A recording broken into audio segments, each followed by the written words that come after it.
Ibadah mahdoh, ibadah mahdoh ini orientasinya pada hablum minallah. Ya. Ibadah ghairu mahdoh, hablum minan nas. Ya. Jadi hablum minan nas harus dilandasi hablum minallah. Nah, itu yang pertama. Ya. Itulah mengapa di kampus kawan-kawan diajarkan praktek ibadah atau di awal itu semester 1, semester 2 kalau tidak salah ya. Ada Baitul Arqam segala macam ya, atau Sobron segala macam gitu ya. Diajarkan ibadah yang ibadah mahdoh dulu. Diajarkan bersuci, diajarkan sholat gitu ya. Karena hablum minallah itu melandasi hablum minan nas. Agar ibadah ghairu mahdoh kita benar, harus terlebih dahulu ya kita melakukan ibadah mahdoh. Nah, gitu. Karena apa? Karena dalam ibadah mahdoh itu ada spiritualitas yang menjadi landasan kita melakukan ibadah ghairu mahdoh. Gitu ya. Nah, spiritualitas ini menjadikan ibadah ghairu mahdoh yang hablum minallah itu ya bertujuan untuk meningkatkan kualitas diri kita sebagai manusia individual. Jadi kita harus sebagai manusia individu, kita harus baik dulu sebelum kita melakukan ibadah ya untuk kebaikan sesama manusia yang lain. Gitu ya. Kita harus baik dulu ya. Sebelum kita dakwah lah katakan begitu ya, sebelum kita melakukan perbaikan, sebelum kita melakukan ibadah ghairu mahdoh, ya kita harus memperbaiki diri kita dulu. Itulah mengapa di dalam surah Al-Ankabut ya Allah mengatakan, saya lupa ayat berapa ya, 54 apa ya. Inna sholata tanha 'anil fahsya'i wal munkar. Sesungguhnya sholat itu mencegah dari perbuatan keji dan mungkar. Jadi sholat kita itu bukan semata-mata ya peribadatan hablum minallah yang tidak ada efeknya pada diri kita, tidak. Dengan sholat itu memperbaiki kualitas diri kita. Begitu juga dengan puasa. Puasa meningkatkan ketakwaan. Gitu ya. Meningkatkan, mengasah empati kita kepada sesama kan. Gitu. Itu yang pertama gitu ya. Jadi dalam Islam ya, sebelum kita ke ibadah ghairu mahdoh, ya kita ibadah mahdoh dulu. Gitu ya. Yang menjadi ibadah individual itu. Lalu bagaimana Pak dengan sholat jamaah? Sholat jamaah itu hakikatnya tetap ibadah individual yang dilakukan secara komunal, dipimpin oleh seorang imam. Tapi kita tetap melakukan ibadah itu individual, ya, di belakang imam, aba-aba dari imam, dipimpin oleh seorang imam. Kita tetap harus bergerak. Ketika imam takbiratul ihram, Allahu Akbar, kita harus mengatakan Allahu Akbar. Imam mengatakan sami Allahu liman hamidah, kita mengatakan Rabbana walakal hamd, segala macam. Ya. Kita nggak boleh diam, kita tidak boleh tidak mengikuti imam, kita tidak boleh keluar dari peribadatan itu. Ya. Tetap itu menjadi ibadah individual walaupun jamaah gitu ya. Nanti berhubungan dengan relasi yang kedua. Mbak Nisa, host, tolong dijadikan co-host ya, akun saya satu lagi. Gitu. Ini berbeda dengan ibadah di gereja. Ya. Begitu juga dengan peribadatan umat Hindu di pura. Ya. Kalau di gereja, ya, jamaah itu melihat imamnya beribadah, pendeta beribadah. Ya. Jamaah melihat, menyaksikan. Gitu. Begitu juga di pura, ya, umat Hindu. Ya. Pendetanya beribadah, jamaah yang hadir itu, umat yang hadir menyaksikan pendetanya ibadah. Ya. Ibadah mereka sudah diwakili oleh pendeta. Di dalam Islam enggak. Ya. Imam sholat tidak mewakili sholat kita. Nah, kita tetap harus sholat. Ya. Kenapa? Karena di dalam ibadah mahdoh itu berkaitan dengan ibadah fardu ain. Enggak bisa diwakilkan ibadah itu. Kenapa tidak bisa diwakilkan? Karena salah satu hikmahnya orientasi pada kualitas diri kita. Sebelum kita melakukan ibadah-ibadah yang lain, diri kita harus baik dulu. Harus dekat dulu dengan Allah. Sebelum kita bicara arsitektur Islam, ya, yang jelimet-jelimet itu, ya kita perbaiki dulu ibadah mahdoh kita. Karena arsitektur Islam itu asasnya spiritualitas Islam. Nah, dari sana kita nanti memahami ya pandangan yang salah, agama itu untuk manusia gitu ya. Harus dipentingkan habluminan nas. Itu salah. Utamanya agama itu habluminallah, hubungan kita dengan Allah dulu. Ya. Seakan-akan orang itu ingin mengatakan pandangan yang salah itu ya, kalau agama hanya untuk Allah nanti jadinya radikal. Maka agama itu harus untuk manusia agar toleran, itu salah. Untuk menjadi toleran kita harus dekat dengan Allah. Karena cara-cara menjadi toleran itu hanya Allah yang tahu. Setelah kita dekat dengan Allah, baru kita berhubungan kepada sesama manusia dengan aturan-aturan yang sudah ditetapkan oleh Allah.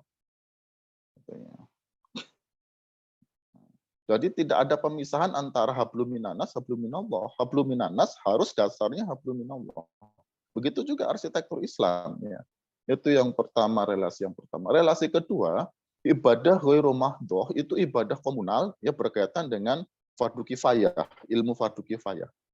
Kita ngomong arsitektur Islam itu nggak bisa saya sendiri, nggak bisa Bu Nur Jayanti sendiri, melibatkan banyak orang. Ya.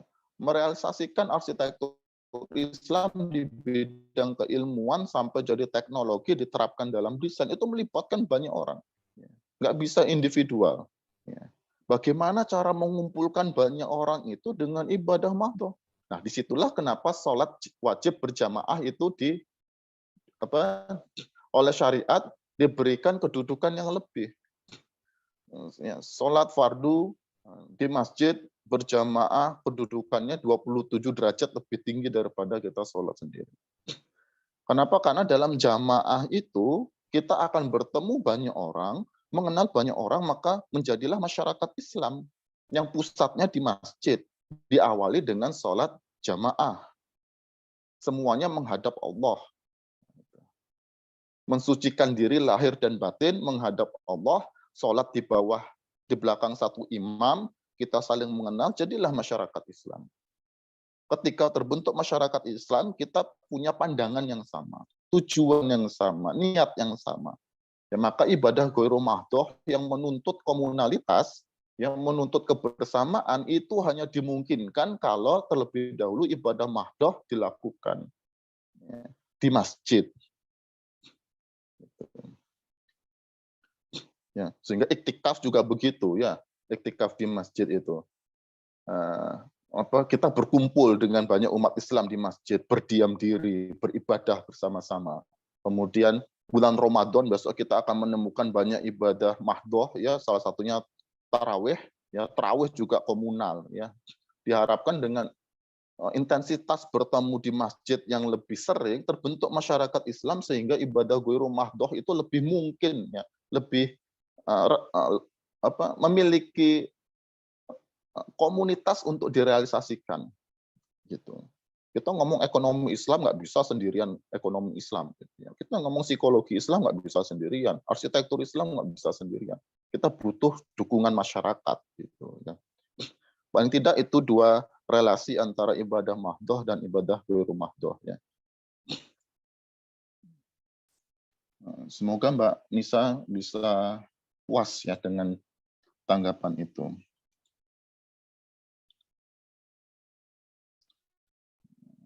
Ada satu lagi dari siapa itu?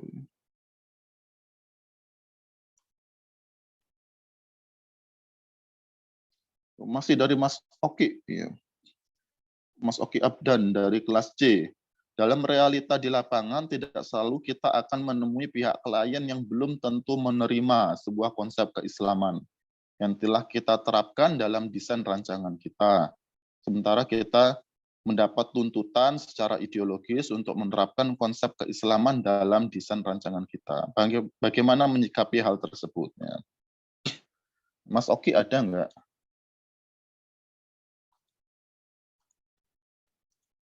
Halo Mas Oki. Ada Pak, Pribon. Alhamdulillah ya. Begini ya, pertanyaan dari Mas Oki yang belum terjawab pekan yang lalu. Kalian kita kan belum tentu orang Islam. Kalaupun dia orang Islam, belum tentu menerima arsitektur Islam. Apa yang harus kita lakukan sebagai seorang arsitek Muslim yang memiliki tuntutan ya untuk menerapkan Islam dalam bidang arsitektur? Nah, ini ada 2 poin jawabannya. Yang pertama, ibadah ghairu mahdhoh itu lapangan dakwah. Ya. Begitu juga ibadah mahdhoh itu lapangan dakwah, mengajak orang sholat. Apa yang dimaksud dengan dakwah? Yang dimaksud dengan dakwah adalah mengajak orang untuk kembali kepada Allah. Ajak dia kepada Allah dengan apa? Dengan ibadah mahdhoh maupun ibadah ghairu mahdhoh. Ya. Yang pintunya adalah untuk melakukan ibadah, pintunya syahadat. Jadi kita harus pede. Islam itu agama dakwah, iya jelas. Islam itu agama dakwah. Islam itu agama yang mengajak orang lain untuk kembali kepada Allah. Jelas itu Islam. Sebagaimana agama Nasrani itu juga agama dakwah. Dia mengajak orang untuk kembali kepada ajaran-ajaran mereka. Ya, domba-domba yang tersesat itu. Jadi nggak perlu nggak perlu malu gitu ya, nggak perlu inferior gitu. Ya kita agama dakwah. Kita agama dakwah gitu ya. Tidak perlu dipermasalahkan itu gitu ya. Justru dengan agama dakwah itulah Islam bisa menyebar kemana-mana. Begitu juga dengan Nasrani. Karena Nasrani agama dakwah, ya Nasrani menyebar kemana-mana. Ya. Buddha juga agama dakwah pada awalnya, sehingga Buddha itu menyebar kemana-mana. Gitu. Ya. Sehingga kita mengajak orang kembali kepada Allah. Untuk beribadah kepada Allah, ibadah mahdhoh maupun ibadah ghairu mahdhoh. Pintunya apa? Pintunya akidah.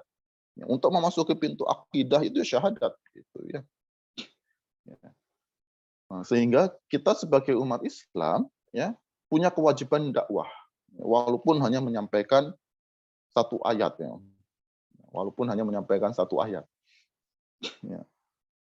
Begitu juga dalam arsitektur Islam yang merupakan bagian dari ibadah ghairu mahdhoh, arsitektur Islam itu ya, direalisasikan dengan jalan dakwah. Kalau kita punya klien Muslim, ya dia belum paham arsitektur Islam, ya kita sampaikan dulu apa yang dimaksud arsitektur Islam. Gitu. Mohon maaf ya pengalaman saya merancang masjid, ya banyak yayasan-yayasan ternyata belum paham apa yang dimaksud masjid. Ya kita sampaikan dulu. Gitu. Sampaikan walaupun 1 ayat. Nah, di sini menuntut kawan-kawan memiliki kemampuan dakwah. Ya. Yang diharapkan dari mata kuliah keislaman itu bisa membekali diri kawan-kawan ya untuk dakwah, khususnya di bidang Islam yang berkaitan dengan arsitektur. Ya. Lalu bagaimana Pak kalau non-Muslim? Apa kita harus tetap menyampaikan Islam? Nah iya, cuma ada caranya. Yang jangan ngomong, kafir, ya jangan gitu ya. Dalam dakwah itu ada namanya fikih dakwah gitu ya. Cara-cara berdakwah. Nggak bisa kita mengajak orang kembali kepada Allah dengan cara ngejek mereka, menghina mereka, nggak bisa. Jangan kalian hina sesembahan mereka, kan begitu yang diajarkan Rasul. Ada yang disebut dengan caranya objektifikasi. Mungkin suatu saat kita akan bicarakan itu ya. Insya Allah gitu ya. Yang menjadi poin pertanyaannya Mas Oki ya, dakwah. Gitu. Sampaikan arsitektur Islam ini. Nah, bagaimana cara menyampaikannya? Kita butuh materi sendiri untuk itu, gitu ya. Nah, dan pertanyaan Mas Oki pekan yang lalu ya tentang kebebasan kok tidak salah ya, Mas Aji bertanya ya. Nanti bisa ditanggapi Mas Aji ya.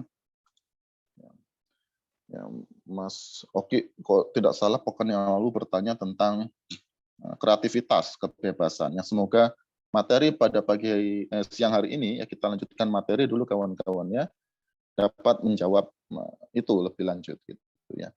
Pada siang hari ini kawan-kawan kita akan bicarakan kelanjutan dari materi kita pekan yang lalu ya. Kalau pekan yang lalu kita membicarakan relasi antara Islam dan arsitektur untuk menjawab pertanyaan arsitektur Islam ini agama atau ilmu pengetahuan yang sudah kita ketahui ya. Arsitektur Islam adalah bagian dari kebudayaan Islam yang direalisasikan melalui pelaksanaan ibadah ghairu mahdhoh, ya,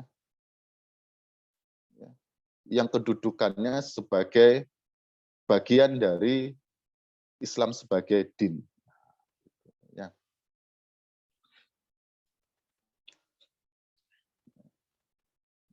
Sehingga pertanyaan itu tidak relevan sebenarnya, ya, karena di dalam Islam sebagai din itu ada kebudayaan Islam.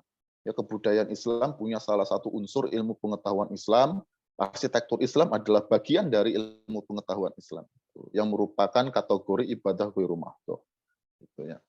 Kemudian kita akan menemukan pertanyaan yang lain, kawan-kawan, yang sudah kita bahas sesi pertama. Lalu kenapa harus arsitektur Islam? Untuk apa sekarang kita bicara arsitektur Islam? Kalau kita sudah tahu hubungan Islam dengan arsitektur, kalau ternyata arsitektur Islam itu memang ada dalam struktur Islam sebagai din, ya, lalu kenapa kita harus omongkan itu? Pentingnya apa? Nah, itu akan membawa kita berbicara ada apa dengan kondisi arsitektur kita pada hari ini, sehingga kita harus berbicara arsitektur Islam. Nah, gitu. Latar belakang yang akan kita bahas ini, ya, penalarannya atau cara pembahasannya itu juga memiliki kesamaan atau digunakan untuk bidang-bidang ilmu pengetahuan Islam yang lain. Kenapa harus ada ekonomi Islam? Kenapa harus ada psikologi Islam? Kenapa harus ada arsitektur Islam? Nah, untuk menjawab pertanyaan itu kita harus menjelaskan, ya, ada masalah apa dengan kondisi arsitektur kita pada masa ini. Gitu, ya. Begitu juga kalau kita bicara ekonomi Islam. Ya. Ada masalah apa dengan ilmu pengetahuan ekonomi yang sekarang ini? Kok kita harus bicara ekonomi Islam? Begitu juga dengan psikologi Islam. Ya. Sehingga kita harus mengawali, ya, pembicaraan latar belakang arsitektur Islam dengan kritik terhadap kondisi zaman kita. Zaman kita ini ada masalah apa toh sampai kita kok menawarkan arsitektur Islam, begitu.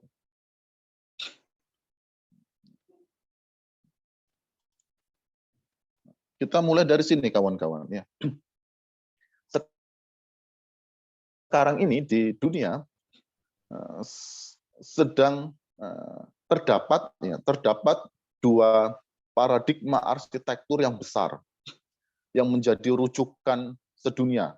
Ya, seakan-akan kita tidak bisa keluar dari dua paradigma, atau bisa kita katakan dua pemikiran, ya, dua pemikiran arsitektur yang besar. Yang pertama adalah arsitektur modern, yang kedua adalah arsitektur postmodern. Ya. Kita selalu berkutat dengan dua jenis arsitektur ini atau dua pemikiran arsitektur ini. Seakan-akan kita tidak bisa keluar dari dua pemikiran ini yang sudah menjadi tren global, ya. Yang jawab pertanyaannya di pekan yang lalu, ya, berkaitan dengan dominasi peradaban. Nah, sehingga kita harus mengenali secara kritis dua jenis arsitektur ini, ya, bahwasanya ada masalah dengan dua jenis arsitektur ini. Ada masalah dengan arsitektur modern, ada masalah dengan arsitektur postmodern, sehingga kita menawarkan arsitektur Islam. Nah, begitu juga yang dilakukan oleh Romo Mangunwijaya dalam buku beliau Wastu Citra. Ya. Ada masalah dengan arsitektur yang kita gunakan pada hari ini, sehingga kita butuh untuk menawarkan arsitektur yang baru dalam rangka menyelesaikan masalah, ya, dan memperkenalkan pemikiran arsitektur yang lebih baik, yang tidak akan menyebabkan masalah, gitu. Sehingga kawan-kawan kalau di mata kuliah kritik itu saya wajibkan baca Wastu Citra, ya, untuk memahami kritik arsitektur. Ya, ada masalah, kita tawarkan solusinya. Kita tawarkan pemikiran arsitektur yang baru. Romo Mangun itu radikal sekali, ya, bahkan beliau menolak istilah arsitektur. Ya, arsitektur, archi dan tekton dari bahasa Yunani itu orientasinya pada kemampuan manusia membangun. Gitu ya.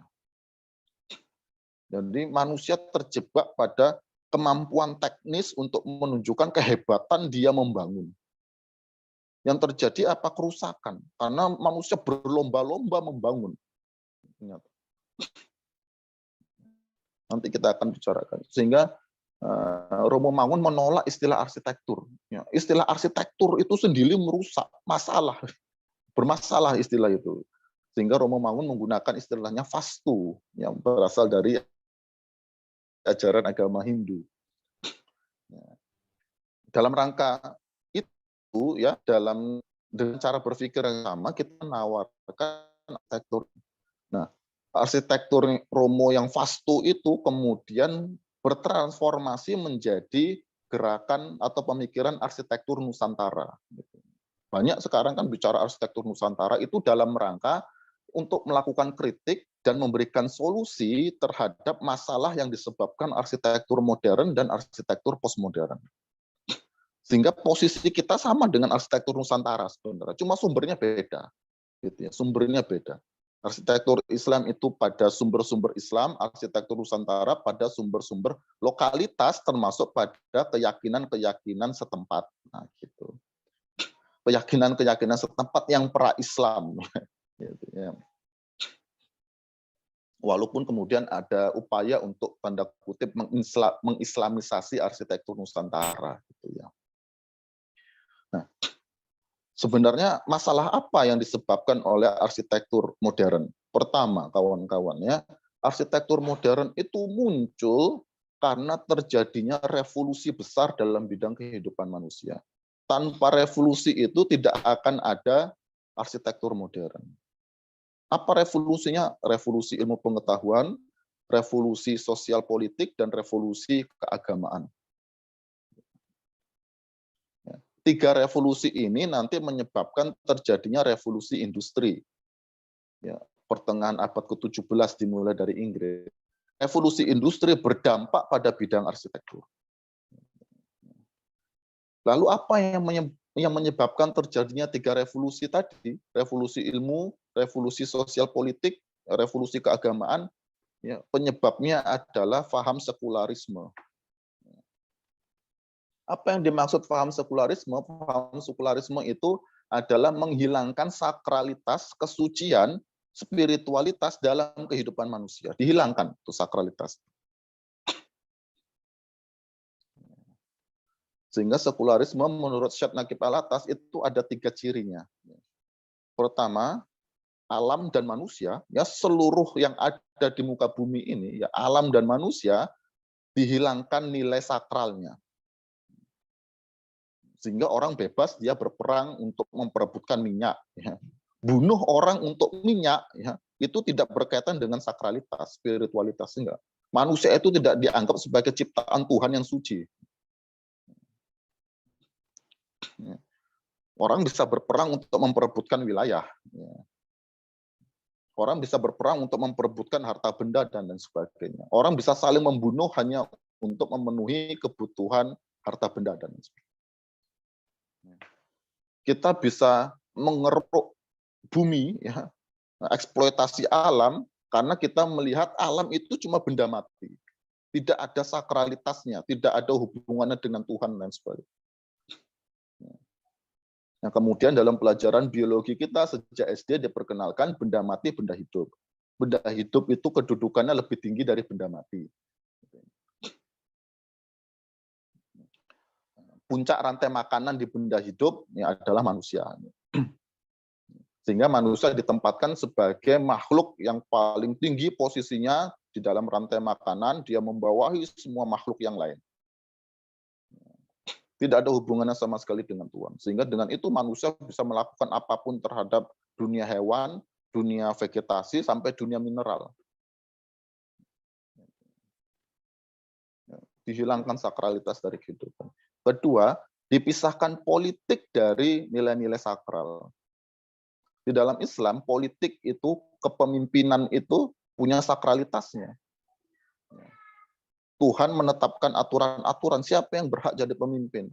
Kenapa? Pemimpin itu berkaitan dengan hajat hidup orang banyak. Salah milih pemimpin, ini orang banyak ini menderita.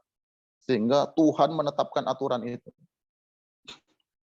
Di dalam sekularisme, yang politik itu, kepemimpinan itu, ya, dijauhkan dari spiritualitas. Tidak ada hubungannya dengan aturan Tuhan. Sehingga orang jahat dia bisa memimpin untuk kepentingan dia dan kelompoknya. Kemudian yang ketiga, ya, nilai-nilai hidup ya, direlatifkan. Tidak ada nilai-nilai yang sakral. Sehingga dengan cara itu manusia bisa melakukan cara hidup sesukanya. Bisa melakukan apapun yang dia suka. Ya. Tidak ada aturan dari Tuhan berkaitan dengan cara hidup, itu tidak ada. Nah, itu 3 ciri khas dari sekularisme. Ya. Yang kemudian melahirkan revolusi ilmu pengetahuan. Ya. Tidak ada hubungannya ilmu pengetahuan dengan Tuhan. Arsitektur tidak lagi berbicara tentang Tuhan. Arsitektur tidak lagi merujuk pada agama. Gitu ya. Arsitektur modern itu. Tidak ada spiritualitas dalam arsitektur modern. Ya. Kemudian terjadi revolusi sosial politik. Ya. Institusi agama disingkirkan, digantikan institusi ekonomi dan institusi politik.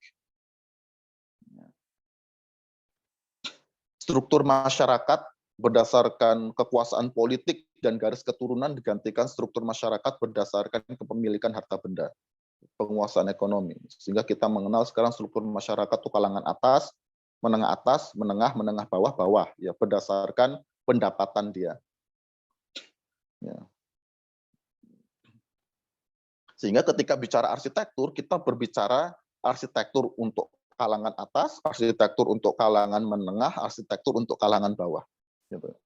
Karena arsitektur itu di dalam dunia modern menjadi profesi, ya, sebelumnya arsitektur itu bukan profesi, ya, tapi seniman. Ya. Lebih dekat pada seniman kalau di dunia barat. Ya. Ya, arsitektur itu menjadi profesi, maka profesi itu cenderung melayani kalangan menengah dan kalangan atas. Sebagai dampak dari revolusi sosial politik. Kemudian revolusi keagamaan. Ya. Ketika agama disingkirkan, maka ujungnya modern adalah ateisme. Karena Tuhan disingkirkan dari kehidupan, ya, agama tidak lagi berlaku dalam kehidupan, maka berujung pada ateisme. Ya. Ilmu yang dijauhkan dari agama, institusi agama yang disingkirkan, kemudian ateisme, itulah yang menggerakkan terjadinya revolusi industri. Yang dipimpin oleh pemodal, orang punya banyak duit, dan ilmuwan. Ya. Yang dia berpraktek untuk kepentingan ekonominya dia. Maka muncullah arsitektur modern. Sehingga di dalam arsitektur modern kita tidak bicara agama. Kita tidak lagi bicara spiritualitas. Arsitektur modern itu persoalannya rasional. Nilainya efisiensi. Ya. Apa yang dimaksud nilai efisiensi? Dengan modal yang sedikit, hasilnya banyak dan cepat. Sehingga yang disyaratkan adalah pabrikasi. Ya. Nilai arsitektur itu berdasarkan nilai ekonomi. Sehingga sejak itulah arsitektur memiliki nilai ekonomi, termasuk lahan. Sampai di masa Utsmani di dunia Islam, lahan itu ya tidak diperjualbelikan dengan bebas. Karena sekarang lahan diperjualbelikan dengan bebas karena dampak dari kehidupan modern, ya maka ada kelas masyarakat yang tidak bisa membeli lahan sehingga dia tidak memiliki hunian. Itu sebagai konsekuensinya. Di Turki Utsmani tidak begitu. Lahan itu berada di bawah pengawasan dan kepemilikan pemerintah yang didistribusikan merata. Ada lahan yang statusnya wakaf. Di lahan yang status wakaf itu maka dibangunlah hunian yang statusnya juga wakaf. Sehingga tidak ada tunawisma. Orang-orang kelas bawah yang ekonominya lemah, dia tetap punya hunian dengan status wakaf. Terpenuhi kebutuhan dasarnya dia di bidang arsitektur. Itu tidak bisa terpenuhi di zaman modern karena arsitektur termasuk lahan di sana ya diukur dengan nilai ekonomi. Kemudian rasional. Rasional ini berkaitan dengan kuantifikasi. Semuanya terukur secara matematis. Yang kedua universal. Ada misi arsitektur modern ini ingin diterima menjadi satu-satunya pakem arsitektur yang sah dengan berbagai cara, kolonialisme, imperialisme pendidikan, dan lain sebagainya. Dan teknologisasi. Arsitektur modern hanya bicara teknologi. Teknologi, rasionalitas, kuantifikasi, terukur semuanya, efisiensi, masalah perekonomian, dan universal. Tidak ada di sana berbicara spiritualitas. Tidak ada bicara spiritualitas.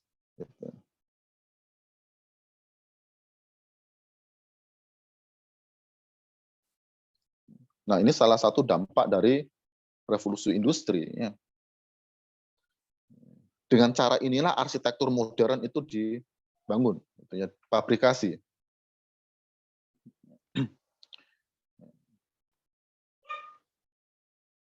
Kita kalau bicara itu nanti panjang, berkaitan dengan konsep kerja salah satunya. Zaman modern itu merubah konsep kerja. Kerja itu tujuannya satu, hanya untuk ekonomi. Pemilik pabrik ingin dengan modal sedikit dia bisa produksi barang banyak. Sehingga di revolusi industri kedua di Amerika Serikat awal abad ke-20 itu terjadi revolusi efisiensi. Cara kerja di pabrik dirubah, manusia itu disesuaikan dengan cara mesin bekerja. Yang terjadi apa? Rutinitas, kejemuan, stres yang tinggi. Konsep kerja itu tidak terjadi pada masa abad pertengahan di Barat. Kerja itu sebagai cara hidup. Jadi orang bekerja untuk pemuasan dirinya, kepenuhan dirinya sebagai manusia. Dengan bekerja menghasilkan barang, dia merasa puas. Kepuasan itu yang tidak ada sekarang. Itu kalau kita bicarakan panjang lebar itu nanti. Kemudian dampak yang terjadi selanjutnya adalah kerusakan lingkungan, eksploitasi. Dengan arsitektur modern ingin jadi universal, maka syarat-syarat arsitektur pun berlaku universal. Contoh, arsitektur modern mengandalkan teknologi strukturnya dengan bahan beton. Beton punya campuran berarti. Salah satu campuran beton adalah semen. Saat dunia membangun arsitektur modern dengan semen. Padahal tidak setiap tempat memiliki sumber daya alam yang menghasilkan semen. Dulu kan semen Gresik, di Gresik habis, sekarang pindah ke Kerek di Tuban. Katanya kok tidak salah dengar, itu tambang semen di Kerek Tuban itu berlakunya 100 tahun atau 80 tahun. Diprediksi habis. Ketika itu nanti habis, pindah lagi. Sehingga namanya bukan semen Gresik lagi, tapi semen Indonesia. Dan sekarang di Kerek panasnya minta ampun dan kemarin banjir. Gara-gara pabrik semen. Yang dulu tidak pernah terjadi masalah itu. Kenapa harus ada pabrik semen? Karena untuk memenuhi kebutuhan semen dalam pembangunan arsitektur. Memenuhi kebutuhan nasional. Dari Sabang sampai Merauke membangunnya pakai semen. Kenapa? Karena kita mengacu pada standar dan persyaratan arsitektur modern. Dikatakan bangunan itu permanen, layak huni kalau memenuhi syarat-syarat dari arsitektur yang modern tadi itu. Begitu juga dengan biji besi. Tidak setiap tempat menghasilkan biji besi. Tetapi dalam pembangunan arsitektur modern, yang karakternya adalah teknologi, besi digunakan secara eksploitatif. Dari rangka beton bertulangnya pakai besi, sampai handle pintu itu pakai biji logam, sampai teralis pakai logam dan lain sebagainya. Padahal tidak setiap tempat menghasilkan logam dan besi. Untuk memenuhi kebutuhan saat dunia dilakukan eksploitasi, penambangan. Apa yang terjadi? Kerusakan alam. Yang terjadi kerusakan alam, krisis ekologi.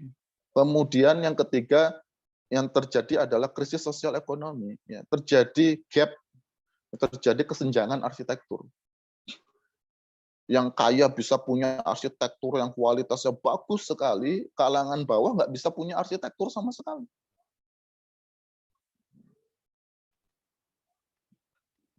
Apalagi oleh arsitektur modern, arsitektur itu dikunci, harus memenuhi salah satunya estetika.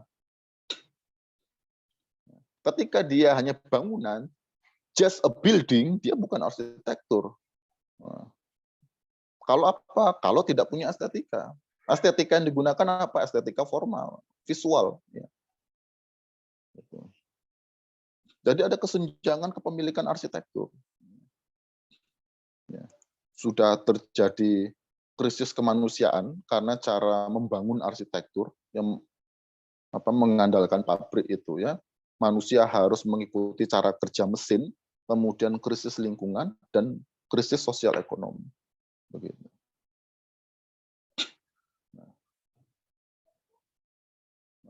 Ada gugatan terhadap arsitektur modern, bahkan sejak awal arsitektur modern itu diperkenalkan di dunia baratnya. Karya arsitektur modern pertama itu kan Crystal Palace, ya, bangunan untuk exhibition internasional di London. Ya, bangunan itu dibuat di pabrik, cepat sekali, ya, 6 bulan kok tidak salah bangunan itu. Ya.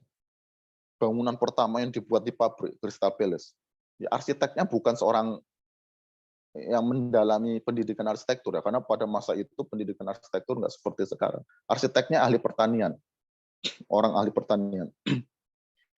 Maka terjadi penolakan sekalangan arsitek terhadap arsitektur modern. Yang pertama, ya, karena arsitektur itu wilayahnya ke seni. Dan pabrik, mesin-mesin di pabrik tidak bisa menghasilkan seni sebagaimana manusia menghasilkan seni. Ya, kedua, arsitektur yang seni itu harus craftsmanship, mengandalkan kerja tangan manusia, bukan pabrik. Nah, gitu. Itu salah satu alasannya. Nah, sehingga Crystal Palace itu dibakar. Ya. Nah, kemudian yang kedua adalah peristiwa apartemen Great Ego di Amerika 1970-an awal. Ya. Arsiteknya Minoru Yamasaki, arsitek yang juga merancang gedung WTC. Ya. Great Ego karyanya dihancurkan, ya, WTC juga hancur. Jadi Minoru Yamasaki ini arsitek terkenal, tapi karyanya banyak yang dihancurkan. Ya. Ironis. Ya. Nah, Great Ego ini apartemen, ya, skalanya besar sekali untuk kalangan bawah. Jadi ini rumah rakyat vertikal, gitu ya, rusun lah, gitu. Rusun. Pada awalnya, ya, Amerika menganut perekonomiannya negara kesejahteraan. Ya. Well nation state gitu ya. Jadi pajak itu sebagian besarnya digunakan untuk kalangan bawah agar mereka hidupnya terpenuhi kebutuhan dasarnya. Jadi pajak-pajak orang kaya itu ya sebagian besarnya digunakan untuk mensuplai kalangan bawah agar kebutuhan hidupnya terpenuhi. Salah satunya bangun hunian vertikal, rusun. Kenapa? Karena hunian itu kebutuhan dasar. Semua orang harus punya rumah. Dibangunlah Great Ego. Disuplai semua oleh pemerintah. Sehingga pada awalnya Great Ego ini bisa berjalan dengan bagus gitu ya. Masyarakatnya terpenuhi kebutuhannya ya, selain ada rumah ini ya. Kemudian setiap bulan masih disokong pemerintah dan lain sebagainya. Pendidikan juga disubsidi dan lain sebagainya. Sampai kemudian Amerika Serikat ya, pertengahan tahun 60-an merubah jalan ekonominya menjadi ekonomi liberal. Ekonomi liberal itu ekonomi Darwinian kalau kata orang. Ya. Kalau kamu mau hidup ya kamu harus kerja. Tugas pemerintah hanya menyediakan lapangan kerja. Silakanlah kamu berbondong-bondong, berlomba-lomba dengan caramu sendiri biar bisa dapat kerja, biar kamu bisa hidup. Gitu. Jadi orang itu dianggap seperti hewan, ya. Diadu, manusia dengan manusia diadu. Ini lapangan kerja cuma 1.000, yang nggak kerja 2.000, silakanlah 2.000 orang itu habis-habisan kalian, biar dapat 1.000 lapangan kerja itu. Tidak ada lagi subsidi dan segala, nggak ada lagi. Kalau kamu mau hidup, kamu kerja, pemerintah menyediakan lapangan kerja. Itu ekonomi liberal. Ya, awalnya ekonomi negara kesejahteraan, disuplai gitu ya. Ketika Amerika merubah perekonomiannya menjadi liberal, Brit Ego kualitas lingkungannya langsung turun drastis. Mereka orang-orang bawah itu ya dipaksa, diadu, ya hidup dengan cara mereka sendiri. Yang terjadi apa? Kriminalitas tumbuh. Sehingga lingkungan ini menjadi lingkungan yang tidak aman. Apalagi nyaman, sama sekali tidak nyaman. Orang mencuri, orang membunuh hanya untuk apa? Bisa makan. Sehingga ini menjadi daerah hitam gitu ya. Brit Ego menjadi daerah hitam karena kriminalitasnya tinggi. Karena yang ekonomi bawah dibiarkan hidup sendiri tanpa sokongan. Pajak yang dibayarkan kalangan atas itu mayoritasnya digunakan untuk infrastruktur, jalan khususnya. Bukan untuk menyokong yang bawah, tapi infrastruktur jalan. Sehingga jalan di Amerika itu besar-besar, ya panjang-panjang. Peninggalan dari tahun itu, ekonomi liberal. Dan jalan itu hanya melayani kalangan menengah dan atas. Ya. Boro-boro kalangan bawah bisa mengakses jalan, kendaraan aja nggak punya. Ditinggalkan mereka. Maka kemudian menjadi wilayah kumuh, wilayah hitam, kriminalitas tinggi sekali. Dan arsitektur modern begitu. Kita bicara arsitektur modern sebagai sebuah pemikiran, ya, bukan sebagai sebuah ciri-ciri arsitektural, sebagai sebuah pemikiran. Nah, Pak Abidin Kusno, ya, orang Indonesia yang sekarang beliau profesor arsitektur di Amerika, itu punya penelitian menarik tentang Brit Ego. Bagaimana kriminalitas itu tumbuh di sana berkaitan dengan tata ruang. Jadi tata ruangnya memang sudah mengizinkan munculnya kriminalitas. Nanti kita bahas suatu saat. Jadi arsitektur modern awalnya itu sudah ditolak gitu ya, karena berkaitan dengan cita rasa seni. Ya, padahal seni zaman abad pertengahan, seni itu ya berkaitan dengan agama. Arsitektur modern merubah gitu. Ya. Seni itu berkaitan dengan teknologi. Estetika itu masalah teknologi. Gitu. Kemudian 1970-an, ya, arsitektur modern digugat lagi. Brit Ego diruntuhkan. Sehingga kata Charles Cheng, 1973 nggak salah ya, runtuhnya Brit Ego itu menandakan kematian arsitektur modern. Maka dimulailah arsitektur postmodern. Gitu ya. Arsitektur postmodern dimulai 1972 di St. Louis. Ya. Tapi sebelum itu terjadi protes besar-besaran di Eropa Barat dan di Amerika Utara, ya, menolak gaya hidup modern. Itu revolusi budaya 1968 di Perancis. Ya. Diawali dari revolusi budaya, kemudian ke revolusi arsitektur, maka muncullah arsitektur postmodern.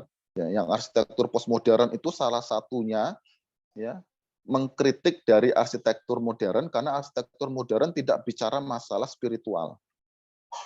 Diyakini karena arsitektur modern menolak spiritual itulah terjadi kerusakan.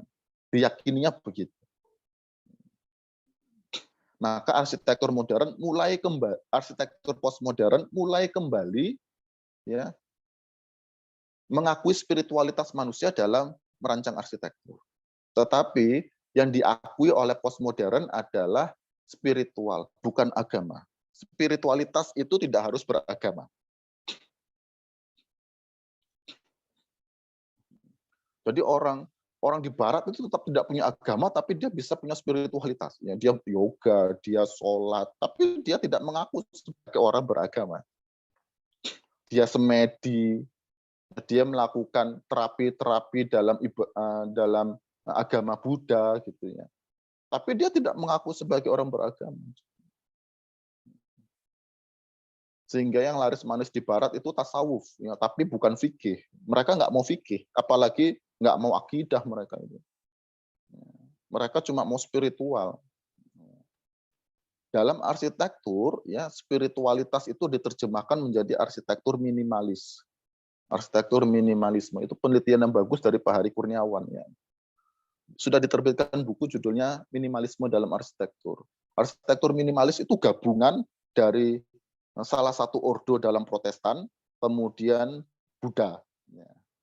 Jadi spiritualitas Protestan dan spiritualitas Buddha itu dicampur-campur jadi arsitektur minimalis.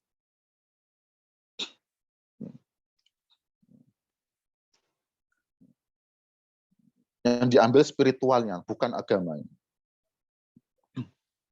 Ya, perasaannya saja, gitu ya, perasaan penuh gitu ya, perasaan spiritual. Ya.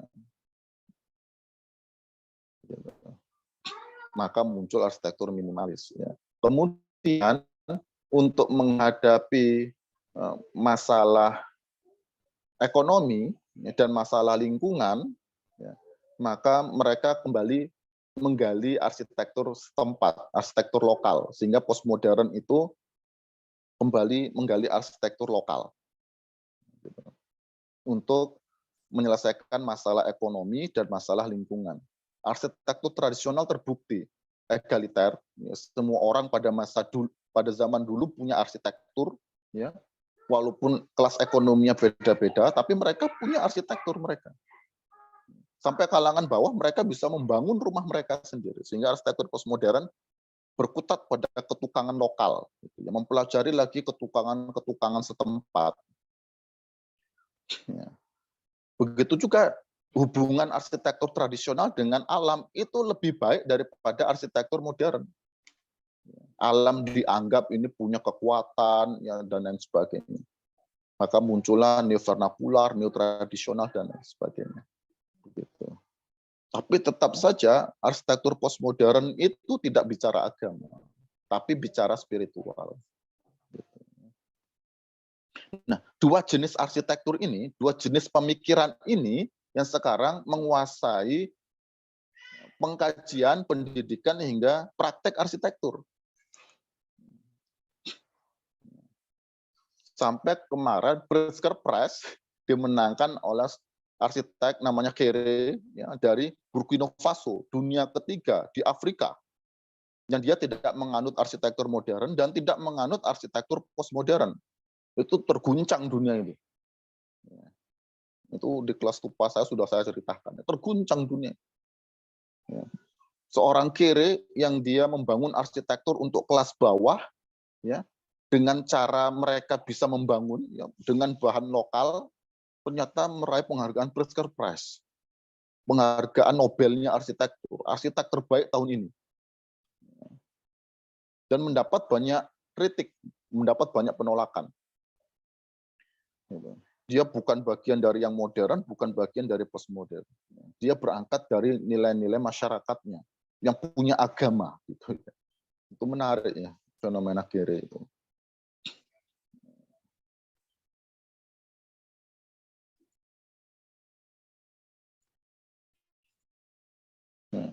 Lalu apa bedanya modern dengan postmodern? Ya, yang kiri itu modern, Burj Al Arab, ya, semuanya tentang teknologi itu. Yang kanan itu postmodern, sudah bermain dengan simbol-simbol. Ya. Yang Yunani, ya, pedimen Yunani dimodifikasi, ya, ada bolongnya di tengah, gitu, ya. Sudah bermain dengan simbol-simbol. Kita sudah belajar itu di arsitektur sejarah dunia, ya, sejarah arsitektur dunia. Masjidnya Pak Ridwan Kamil itu modern. Masjid An-Nurumi di Prambanan itu postmodern. Karena salah satu prinsip desainnya postmodern adalah form follow fun. Sebagaimana disebutkan Charles Cheng, arsitektur itu harus menyenangkan. Ya. Yang tidak didapatkan dari arsitektur modern itu masalah emosional. Arsitektur modern itu arsitekturnya steril. Ya.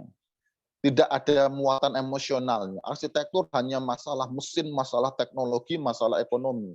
Arsitektur postmodern bermain dengan emosi manusia.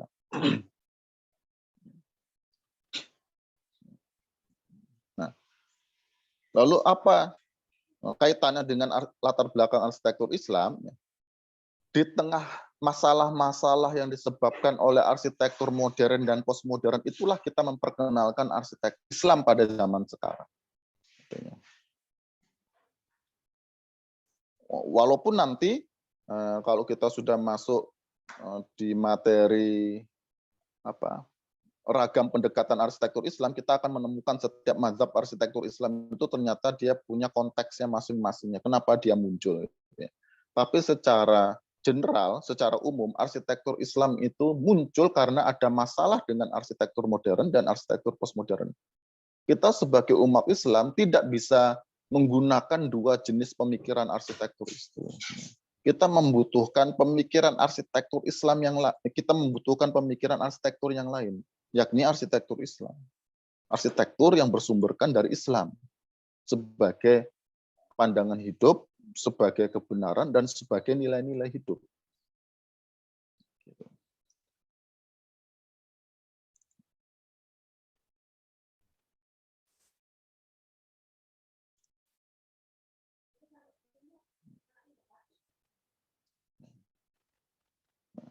Ya, bisa saya simpulkan, ya, masalah yang disebabkan arsitektur modern itu ada 3 masalah besar, ya, masalah individu, masalah komunal, dan masalah lingkungan.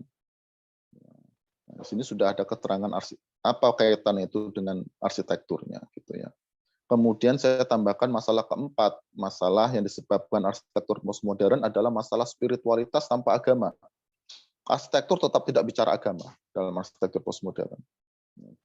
Dia mencari nilai-nilai itu bukan dari agama, mencari kebenaran itu bukan dari agama, tapi dari spiritualitas yang subjektif, perasaan. Perasaan. Kalau arsitektur modern itu nyari standarnya dengan penelitian laboratorium yang kuantitatif. Tapi arsitektur postmodern itu pakai perasaan, emosional. Gitu ya. Sehingga arsitektur postmodern itu menolak kuantifikasi, ya, bermain dengan kualitas, ya, emosi manusia yang kualitatif. Itu masalah keempat.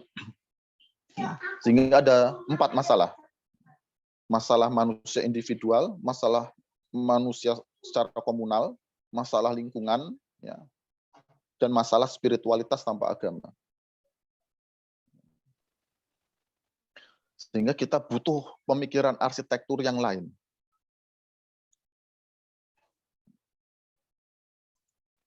Kita butuh pemikiran arsitektur yang lain, ya,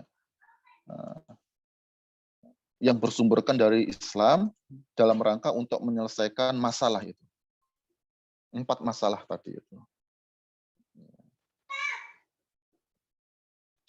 Nah, bagaimana cara arsitektur Islam menyelesaikan masalah itu? Ya, arsitektur Islam berangkat dari status manusia sebagai wakilnya Allah, khalifatullah.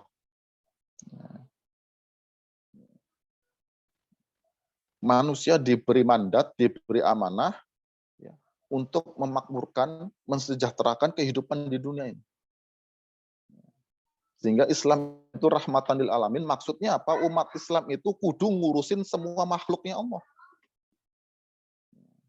Arsitek yang dia menggunakan arsitektur Islam, ya, dia punya amanah dari Allah dengan arsitektur Islam itu penuhi kebutuhan semua umat manusia. Sejahterakan semuanya di bidang arsitektur. Tidak peduli kelas ekonominya.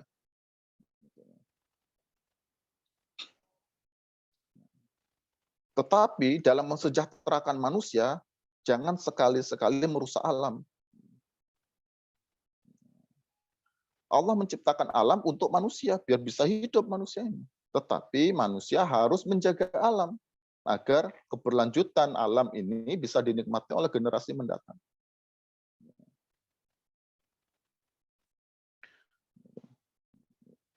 Kita harus bicara kesempatan yang lain. Yang kedua, ya, landasan arsitektur Islam selain berangkat dari status kita sebagai wakil Tuhan, khalifatullah, yang kedua, kita meyakini sebagai umat Islam, Islam ini satu-satunya sumber kebenaran yang sah. Kalau arsitektur modern, ya, yang diyakini sebagai sumber kebenaran adalah iptek, bukan agama. Iptek adalah sumber kebenaran yang sah, satu-satunya sumber kebenaran yang sah. Sehingga dengan iptek itu nanti ujungnya pada ateisme. Kenapa? Karena iptek tidak dikaitkan dengan agama. Sehingga dengan iptek itu manusia bisa menolak Tuhan. Sementara dalam arsitektur postmodern, satu-satunya sumber kebenaran adalah perasaan manusia yang subjektif.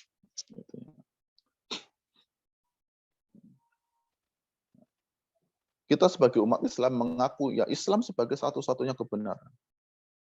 Dan kita berkeyakinan Dengan Islam itu kita bisa memiliki pemikiran arsitektur yang baru yang kita sebut dengan arsitektur Islam.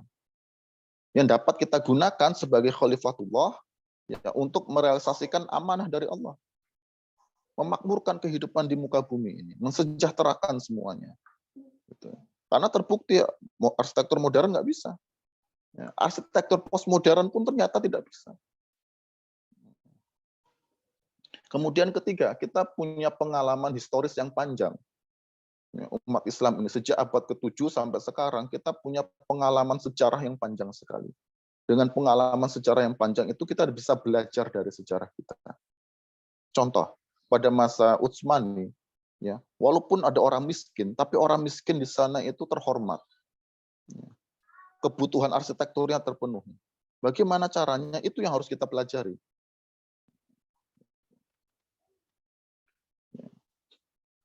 Dari 3 landasan itu, ya arsitektur Islam punya 2 strategi, ya transendensi dan ummah.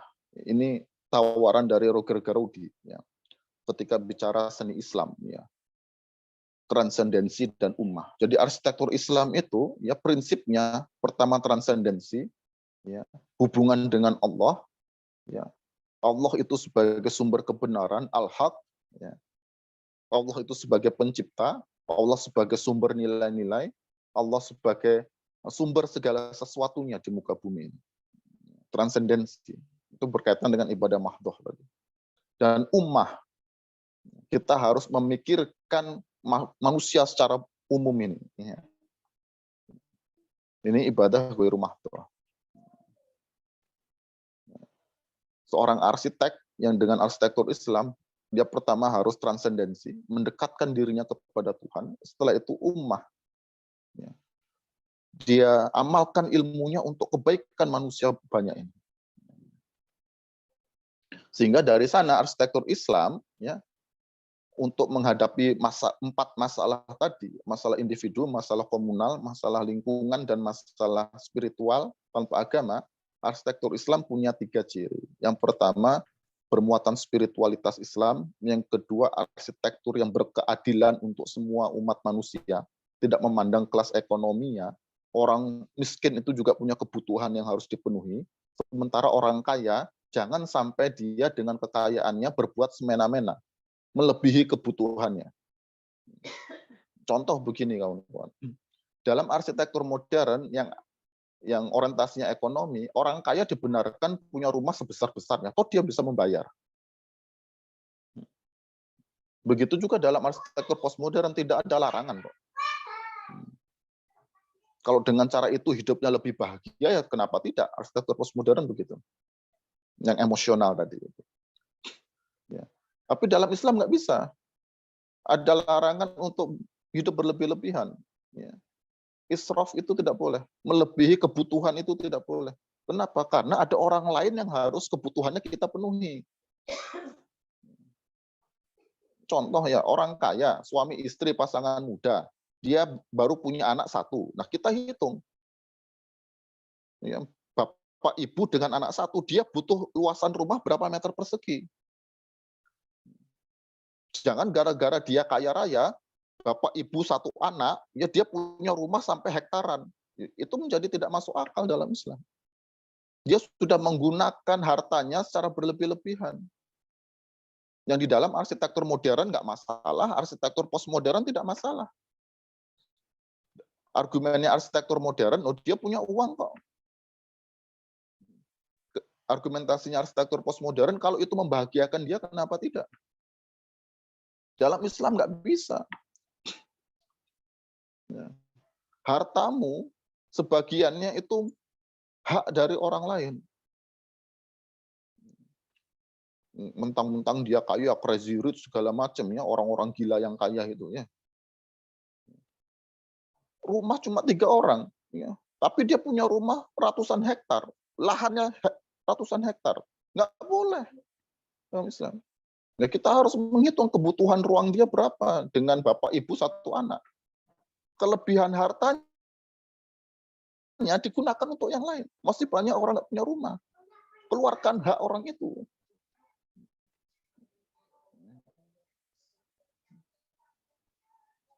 Nah, kalau orang miskin, bapak ibu, dia punya 4 anak, berarti satu rumah ada 6 orang. Ya kita hitung, walaupun dia miskin kita hitung. Dia butuh luasan rumah berapa meter persegi untuk bisa hidup dengan nyaman. Bapak ibu punya 4 anak, 6 orang anak. Kita hitung. Kebutuhan itu harus dipenuhi. Kalau yang kaya nanti dia nambah anak, jadi 4 anak, jadi 4 orang dalam satu rumah, 2 anak, bapak ibu, gitu ya. Ya berarti dia boleh nambah luasan ruang sesuai kebutuhan. Jangan sampai yang kaya semena-mena, ya, dia buat arsitektur sebesar-besarnya sampai lahan itu dikuasai dia. Yang miskin nggak bisa punya lahan, nggak bisa punya rumah. Itu tidak adil. Adil dalam Islam itu lawannya zolim. Zolim dia. Nah, kita sebagai arsitek dengan arsitektur Islam memastikan semua kebutuhan terpenuhi, jangan berlebih-lebihan. Kemudian yang ketiga, arsitektur yang selaras dengan alam. Dalam Islam namanya sunatullah. Nah, inilah latar belakang kenapa kita bicara arsitektur Islam pada hari ini. Karena banyak masalah di bidang arsitektur, baik dengan pemikiran yang modern maupun pemikiran yang postmodern. Gitu. Dari 4 masalah tadi kita tawarkan arsitektur Islam. Yang kita berkeyakinan Islam ini sebagai satu-satunya kebenaran yang sudah diterapkan berpuluh-puluh abad tanpa masalah sebagaimana yang terjadi pada hari ini.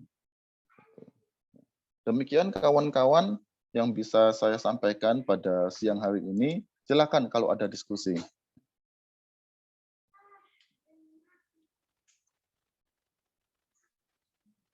Silakan siapa yang bertanya, boleh open mic maupun dengan kolom chat.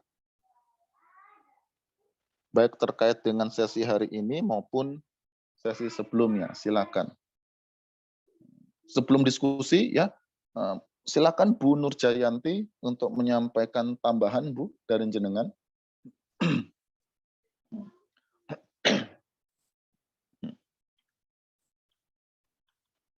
Assalamualaikum warahmatullahi wabarakatuh. Waalaikumsalam warahmatullahi wabarakatuh. Maaf agak gerok ini Pak, batuk jadi gerok. Cuaca Ibu. Saya mengapresiasi apa yang telah disampaikan oleh Pak Andika dan itu semuanya adalah benar, gitu ya. Maka kalau kita melihat dalam Al-Quran, Al-Quran itu di sana semua sendi kehidupan itu sudah ada. Jadi kita mau tanya orang hidup di dunia itu apa saja, di sana sudah ada semua. Mau membuat rumah dengan masyarakat bergaul bagaimana, fungsi manusia di dunia itu seperti apa, bagaimana cara berzakat, bagaimana cara ini, itu di dalam Al-Quran sebagai sumber dasar kita sudah ada semua. Jadi sudah meliputi semua sendi kehidupan. Jadi kalau kita berpatokan atau berdasar pada Al-Quran dan hadis, nah itu nanti di bidang apapun, baik di bidang arsitektur, di bidang kedokteran, di bidang hukum, di bidang pertanian, nah itu akan menghasilkan sesuatu yang tidak merugikan. Ya. Karena tadi sudah ditegaskan oleh Pak Andika, manusia itu di dunia itu sebagai khalifatullah fil ardh. Sebagai khalifah yang akan menata kehidupan, menjadi orang yang berjuang untuk menata kehidupan. Berdasarkan apa? Dasar-dasarnya Al-Quran. Nah, tadi secara ilmu pengetahuan itu sudah dikupas dari yang modern seperti ini. Yang modern hanya tentang estetika dan teknik. Kalau postmodern sudah estetika teknik kemudian ditambahkan dengan bukan religi, tapi bukan ajaran agama, tapi ada sesuatu yang bermain, yaitu emosi manusia. Tapi yang namanya emosi manusia, kalau sepotong-sepotong seperti itu, kan tidak bisa kafah. Jadi masih ada yang tertinggal. Gitu. Tapi kalau ajaran yang dari agama kita, itu ajarannya sudah kafah. Kalau ada masyarakat seperti ini, oh nanti ada jawabannya. Ada masyarakat seperti ini, oh ada jawabannya. Nanti kita bisa baca di samping Al-Quran ada hadis-hadis tentang kehidupan.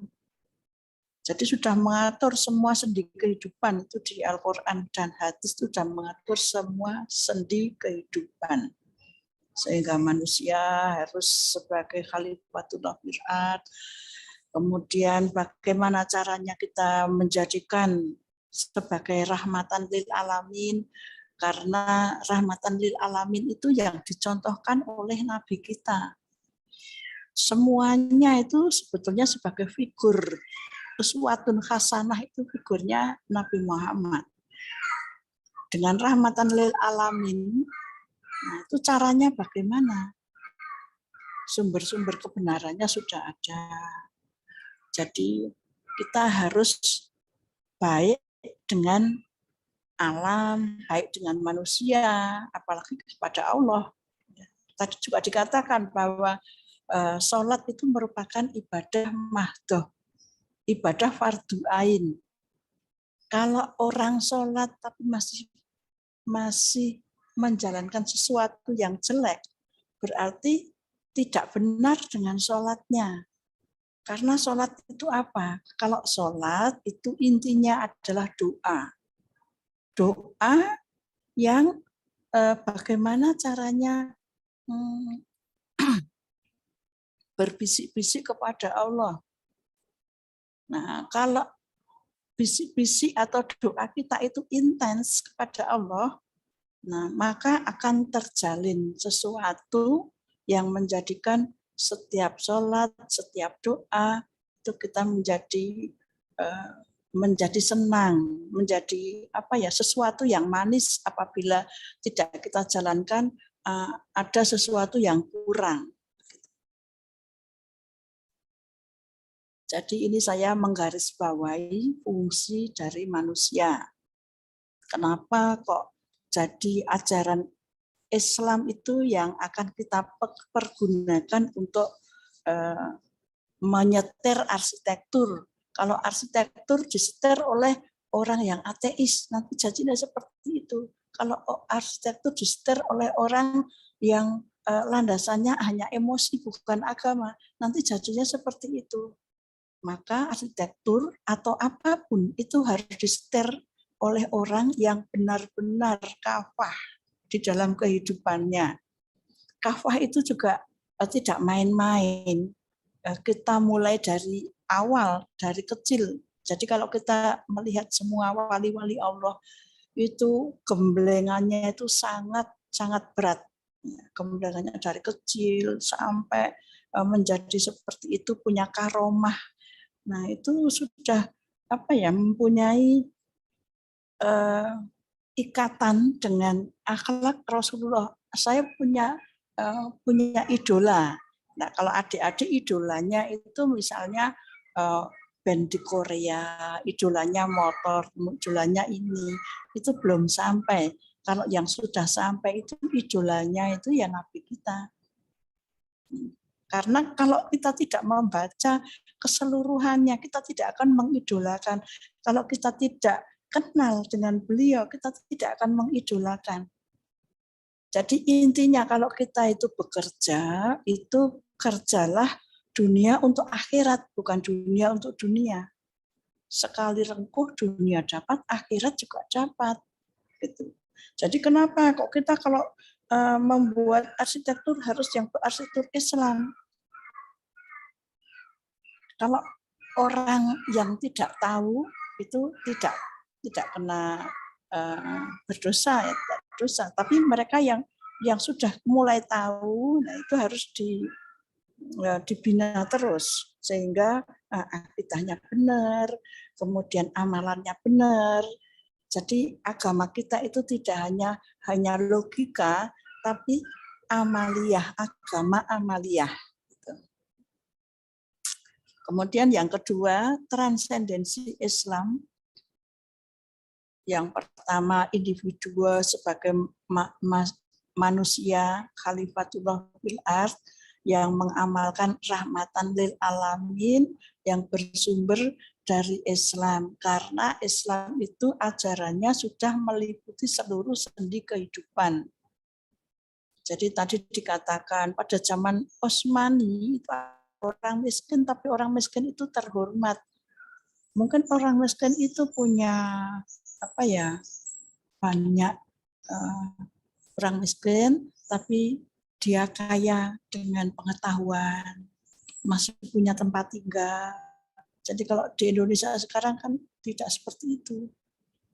Kemudian yang kedua, transendensi, hubungan kita dengan Allah seperti apa. Sehingga semua apapun yang kita garap, kita wujudkan jadi bangunan, itu adalah bangunan dipersembahkan keindahannya kepada Allah. Semua keindahan itu adalah asalnya dari Allah. Kemudian kita harus memikirkan masyarakat. Karena rahmatan lil alamin tadi sudah meliputi seluruh umat, tidak hanya umat manusia, karena ada alam. Alam itu ada manusia, ada benda-benda alam ya. Ada benda-benda alam dan ada yang lain, tidak hanya manusia saja. Jadi kalau bangunan zaman dulu, kalau kita lihat yang ada di peninggalan yang ada di Cordoba itu, semua bangunan itu ada 3 unsur. Tidak boleh hanya isinya bangunan saja, tapi ada bangunannya, ada tanamannya, ada airnya, sehingga ekologis kehidupan itu selalu seimbang. Nah, jadi green arsitektur, sustainable arsitektur dan sebagainya itu sebetulnya masuk wilayah Islam. Kalau menurut saya itu merupakan bagian dari ilmu Islam, dikembangkan jadi sustainable arsitektur, dikembangkan jadi green arsitektur dan sebagainya. Cuma tidak dikaitkan dengan Islam yang bisa mengkaitkan kita. Gitu. Ini sama dengan yang ketiga, arsitektur selaras dengan alam. Mungkin itu Pak, tambahan dari saya. Tadi ada di chat, ada pertanyaan-pertanyaan. Matur nuwun sangat Bu Nur Jayanti. Semakin jelas dengan penjelasan Bu Nur Jayanti, ini semakin spesifik dan semakin konkret karena beliau menyebutkan dengan contoh-contoh gitu, dari setiap poin yang beliau sampaikan. Terima kasih Bu Nur. Ya, sama-sama. Di kolom chat ada beberapa pertanyaan. Yang pertama kita tanggapi dulu dari Mas Aji tadi di awal perkuliahan. Ya. Di beberapa rumah tinggal di sekitar lingkungan kita yang mayoritas Muslim belum menampakkan jati diri fisik yang Islami, cenderung mementingkan diri sendiri dari segi tampilan yang berlebihan dan egois. Apa ini merupakan faktor dari ketidaktahuan masyarakat tentang arsitektur Islam? Iya, jelas, Mas. Ya, jelas. Begini, kawan-kawan, arsitektur modern itu diperkenalkan di Indonesia sudah lama sekali sejak zaman kolonialisme. Ya, sejak sekitar tahun 1920-an, 1910-an, itu arsitektur modern sudah ada di Indonesia. Dibawa oleh Belanda.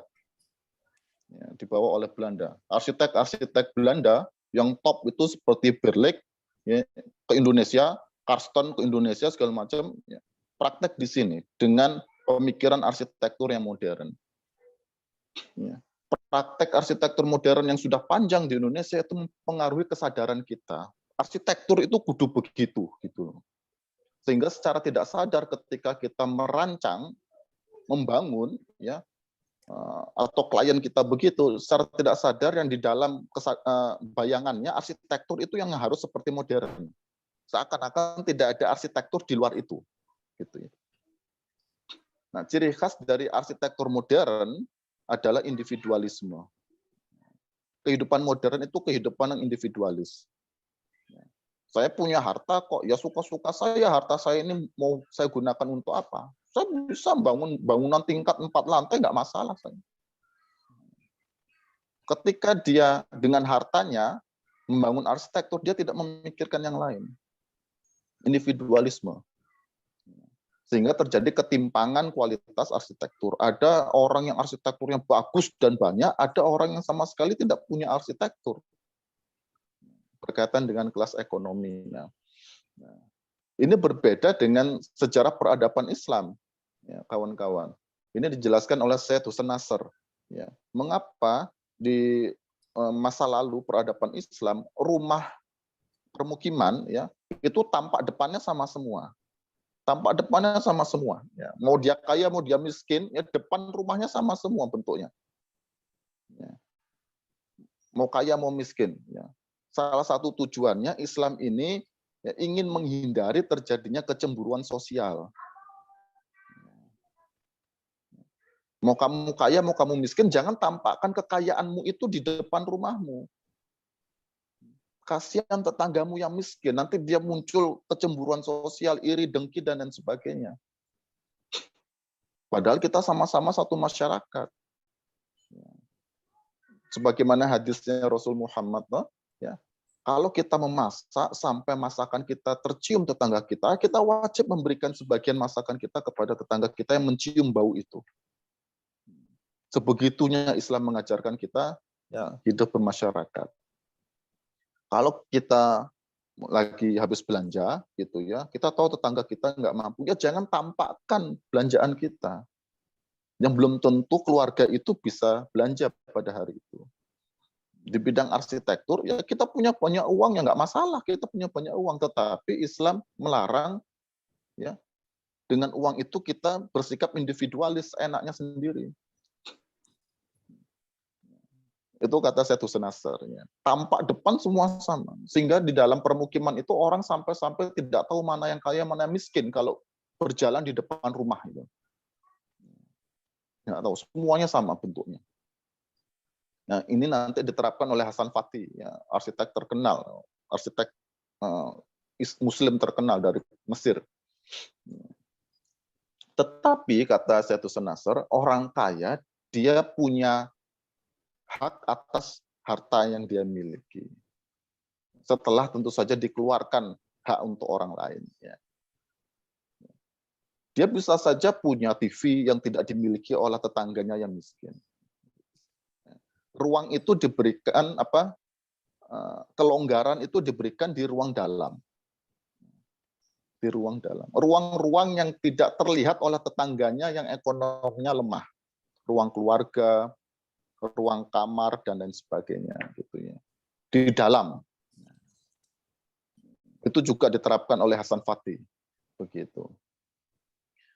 Kira-kira begitu ya Mas Aji. Banyak sekali preseden dari masa lalu peradaban Islam yang kita dapat ambil pelajarannya.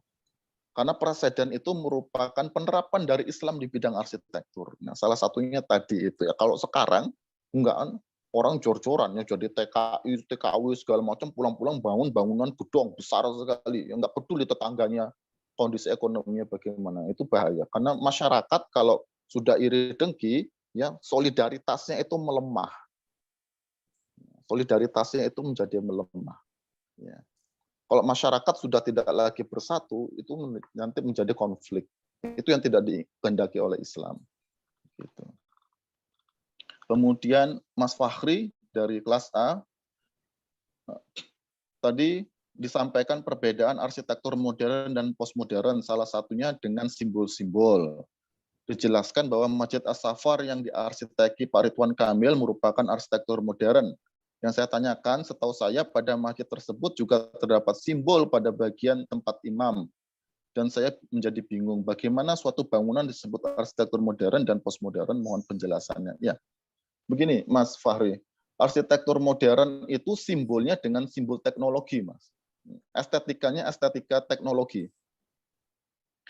Begitu ya. Apa yang ingin disampaikan Pak Ridwan Kamil dengan Masjid As-Safar, bentukan itu sendiri merupakan hasil dari teknologi kecerdasan buatan. Karena bentuknya Masjid As-Safar itu kan dari generate arsitektur parametriknya dengan software itu. Nggak bisa pakai sketsa, nggak bisa pakai maket gitu ya. Karena berkaitan dengan koordinat titik-titik secara matematis gitu ya.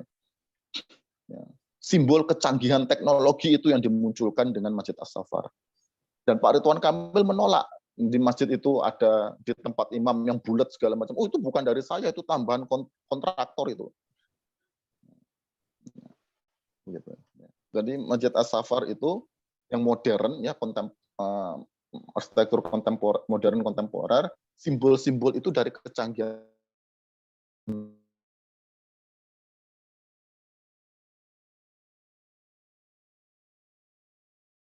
Beda dengan arsitektur postmodern, simbol itu tidak lagi diacu dengan teknologi, tapi diacu dengan perasaan manusia. Ya, suka-suka manusia lah mau pakai simbol apa yang menyenangkan dan bermakna bagi dia. Sehingga ada Masjid An-Nurumi yang meniru Santo Basil, gereja Santo Basil di Moskow. Ya suka-suka dialah itu dengan simbol seperti itu. Ya. Sehingga dalam arsitektur postmodern tidak ada patokan estetika atau kaidah estetika, nggak ada. Yang penting menyenangkan. Arsitektur itu menyenangkan. Form or architecture must to be fun. Gitu. Arsitektur harus menjadi menyenangkan, gitu, katanya Charles Jenks. Ya. Jangan serius seperti arsitektur modern, simbol itu dengan teknologi, estetika itu dengan teknologi, enggak. Arsitektur itu harus menyenangkan. Nah, gitu. Jadi modern itu simbol dengan teknologi, arsitektur mencerminkan kemajuan teknologi, yang postmodern ya simbol-simbol itu yang menyenangkan secara subjektif, perasaan, emosional. Dalam arsitektur Islam kita juga punya simbol-simbol. Nanti kita akan bahas dengan pendekatan metafisika, bagaimana Islam menggunakan simbol-simbol yang bermuatan spiritual di dalam arsitekturnya. Gitu. Kira-kira begitu Mas Fahri ya. Kemudian Mas Aufa dari kelas A. Di tempat tinggal saya ada sebuah masjid yang terkenal dengan toleransi beragama, yaitu Masjid Menara Kudus. Ketika saya ke sana sering menjumpai motif figuratif berbentuk fauna. Yang saya ketahui gambar fauna tidak diperbolehkan dalam Islam. Bagaimana perspektif Islam mengenai relief atau motif figuratif berbentuk fauna di masjid tersebut? Nah, ini nanti kita akan bahas ketika kita bicara arsitektur Islam pendekatan fikih, Mas. Bagaimana Islam menanggapi persoalan gambar makhluk hidup. Nah, gitu ya.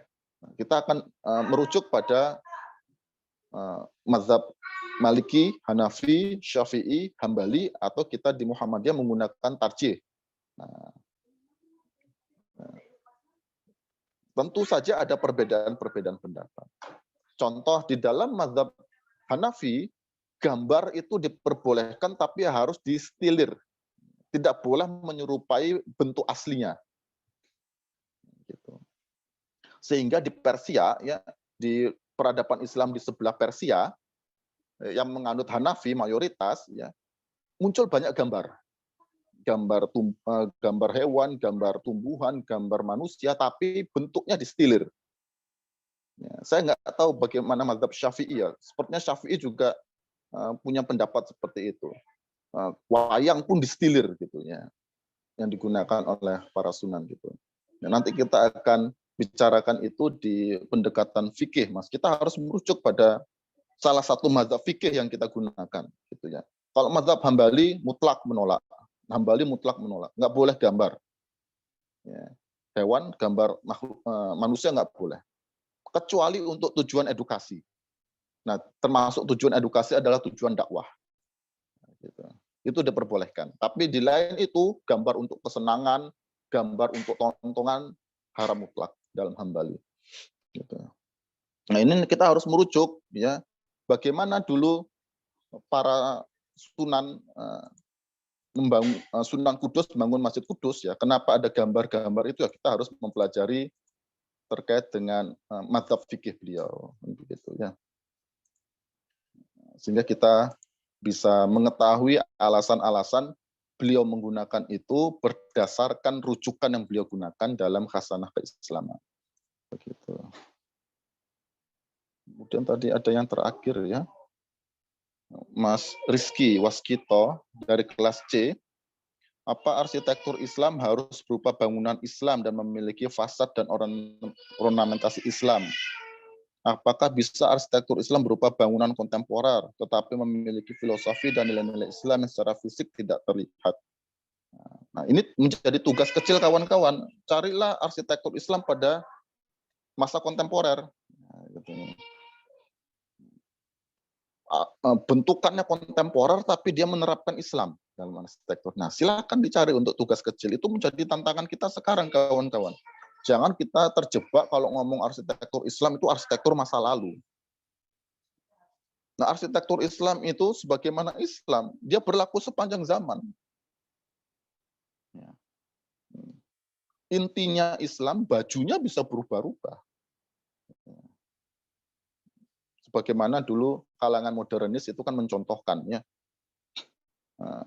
Pakai kemeja, pakai jas, pakai dasi, ya, pakai celana panjang, ya tetap jadi orang Islam, bukan jadi orang kafir. Bentuknya bisa berubah-ubah, tetapi dalamnya Islam. Nah, itu yang menjadi tugas kecil kawan-kawan. Ya, tugas kelompok. Carilah bangunan kontemporer, ya, tapi dia menerapkan Islam. Dan tidak terbatas pada masjid. Ya.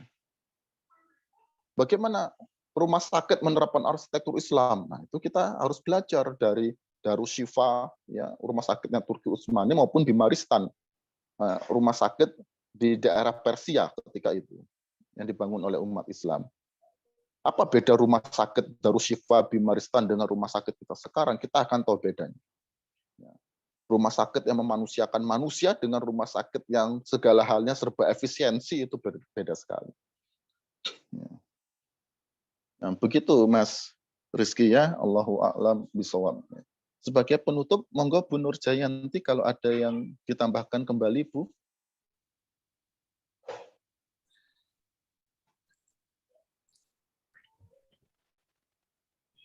Iya, Pak. Maaf ini kerok. Kalau batuk tak tutup ini, tak dimatiin, di mute kalau pas batuk. Ya, bentukan kontemporer tapi punya nilai seni Islami, punya nilai Islami gitu ya. Jadi adik-adik, nilai-nilai Islami itu tidak hanya berupa gambar-gambar estetika, nilai hias Islami yang berupa seni hias kaligrafi, seni hias geometris, seni hias floris, bukan hanya itu. Tapi kemarin pada saat Stupa 4, saya itu sudah menjelaskan bahwa nilai-nilai Islami itu beragam. Kalau punya nilai-nilai yang paling penting itu fungsional, estetik, dan punya kekuatan. Kemudian masih dipredili lagi yang bagaimana, yang misalnya seimbang, mempunyai nilai-nilai kejujuran, dan sebagainya. Coba saya punya, saya lupa ya. Mungkin yang ikut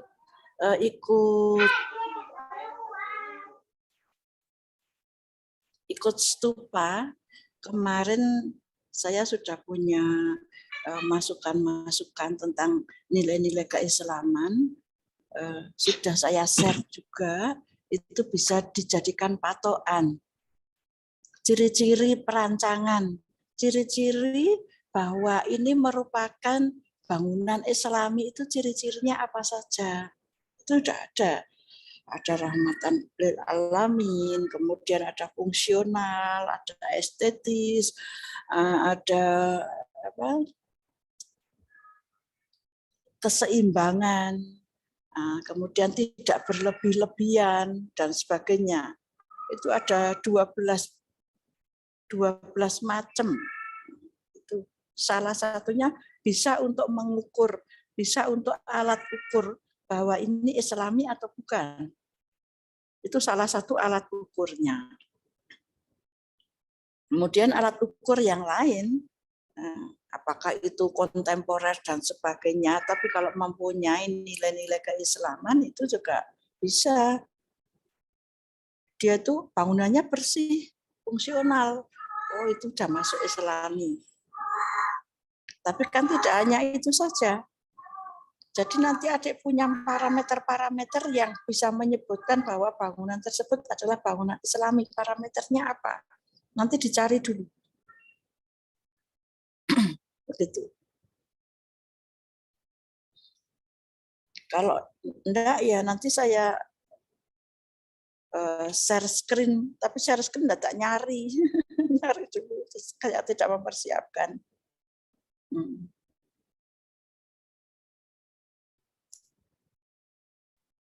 Coba.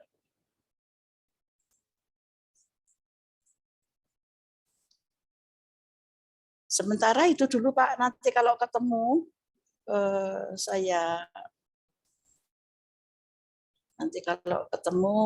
berikan. Sementara itu ya. Matur nuwun Bu Nur Jayanti, karena waktu kita harus mengakhiri kuliah Bu Nur. Ya. Kawan-kawan, kita akhiri kuliah kita. Ya, semoga bermanfaat. Ya, kawan-kawan nanti bisa kembali mengakses materinya di Open Learning. Ya, nanti kalau video sudah selesai diedit oleh timnya Mbak Anissa, nanti akan ditampilkan di Open Learning. Termasuk dalam